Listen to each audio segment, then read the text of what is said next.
Luke referenced the preseason top 25 in college football. Later this hour, we'll play overrated, underrated. John, those are your only two choices. Okay. 9:35, we'll go through some select teams. Do my best. That's what's got me worried. We want to have the Goff conversation, and you may be wondering why today. He was on the midday show yesterday. We just got done talking about his place in the latest tier rankings among NFL quarterbacks. We want to talk about it today. We could have picked any day in the summer, especially coming off of last year. But we want to have that conversation with you guys today. And John, that conversation is what? I want to know if Lions fans, what type of faith do they have in Jared Goff? Because I know it was shaken last year when they faced the Washington Commanders in the postseason, and Jared Goff had 4 interceptions. It wasn't his best day. It wasn't the offense's best day. There was plenty of other guys that you could blame for that loss. It was a career year for him, and it was on the heels of the career year until he had last year's year in 23.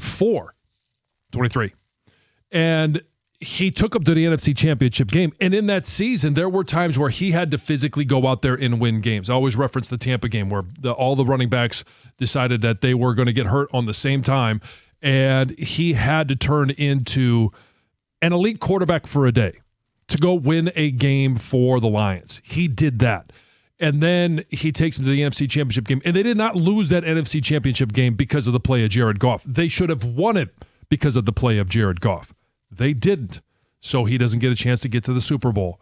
And we saw last year, that's the last thing that Lions fans remember. And it left a bad taste in everyone's mouth. And it should. But how much did that performance taint what he has done over the last 3 years for the Detroit Lions as your starting quarterback, as a guy that finished in the top 5 in MVP voting last year? It puts doubt in your mind. And I'm going to say something about Jared Goff, and I don't know if you'll agree with it or not, but I still think he has a lot to prove. He's proven quite a bit since he's come to Detroit. He's resurrected his image and his career, and he's gotten full buy-in from the city. We heard the Jared Goff chants when he helped win them 2 playoff games.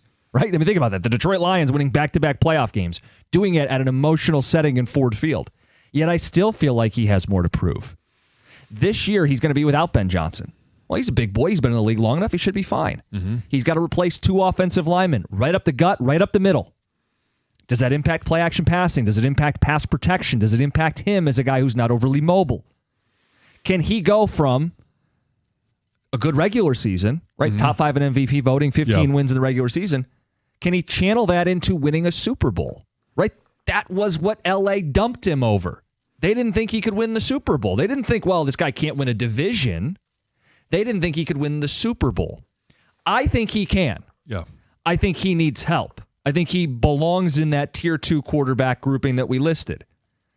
He needs the run game to be there. He needs the O-line to be strong. He needs his defense to keep the score from getting up into a shootout. I don't think it behooves Jared Goff to throw it 45 times in a game against Patrick Mahomes or Lamar Jackson or Josh Allen in a Super Bowl. So, of course, he's going to need help. You want to ding him for it? Great. I think it puts more on Brad Holmes, though, to make sure that he has that requisite support to do it. Because, John, he's one of the 10 best quarterbacks in the sport. Of course, you can win a Super Bowl with him. Yeah, I think you can as well. And every quarterback needs help. Now, when you talk about Patrick Mahomes, he's already won a couple of Super Bowls. So he needs less help than everyone else. The Super Bowls that he lost, where did he need help? In protection. Yep. He was under duress the entire time. It's a great point. I would say Mahomes and Brady, arguably greatest of all time. One, is in Brady, one maybe in Mahomes. What's killed them in their Super Bowl losses is being under duress. Yep. And so, but there's different levels of assistance. You need a better defense than, and Kansas City's had a good defense, but you need a better defense with guys like Jared Goff, guys like Justin Herbert, and everything, and even Jalen Hurts. I know he is in that tier 2. What did they have last year?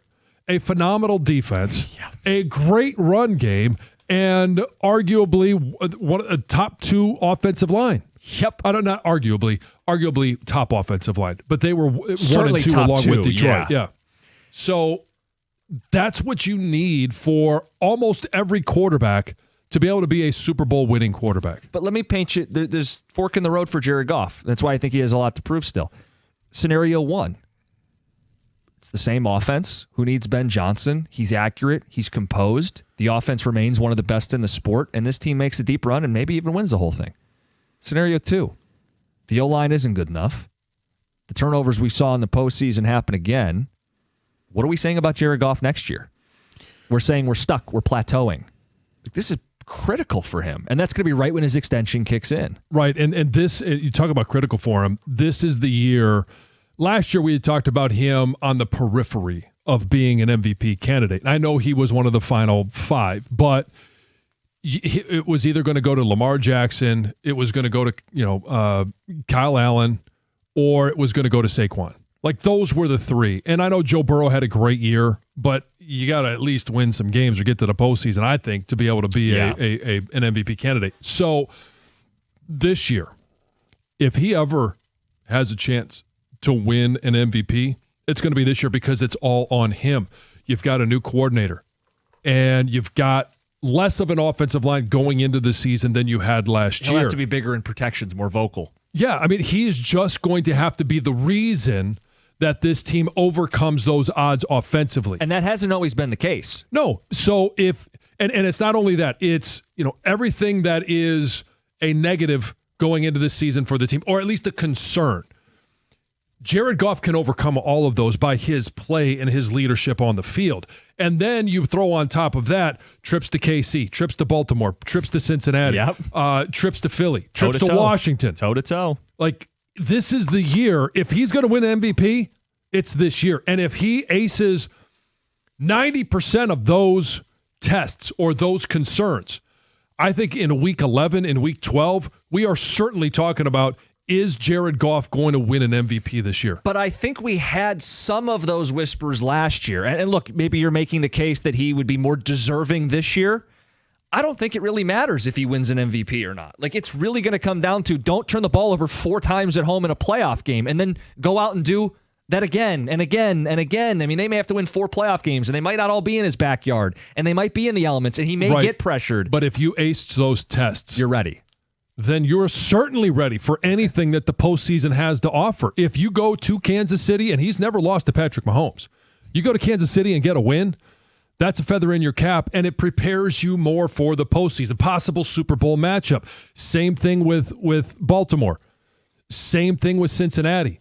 Same thing with Philly. That could be a matchup of the NFC Championship game. If you ace those tests, then yeah, you are ready for the postseason. The Goff conversation, it's a sprawling one. Where are you at with Goff? Can he get it done? Do you fully trust him? Does he still have more to prove? Dan Campbell said he's good enough for Detroit. We'll check in on that conversation with Brian in Detroit. You're on 97.1. Good morning, fellas. How y'all doing today? Good to hear from you. You know what's funny, fellas? I can't, for the life of me, and I still can't get over, he took the Rams to the Super Bowl, and they still wanted to get rid of him. I can't get over that. Goff does not have the ability to play. If they don't win a division, they got to win 4 straight games. Goff doesn't have the ability to play good 4 straight high-pressure games. I put him in that's why Minnesota got rid of that. Minnesota quarterback had a great season last year. He folded like a 10 in the playoffs. That's why they got rid of him. Can Goff do it at the highest moment? And I don't think he can. He needs help.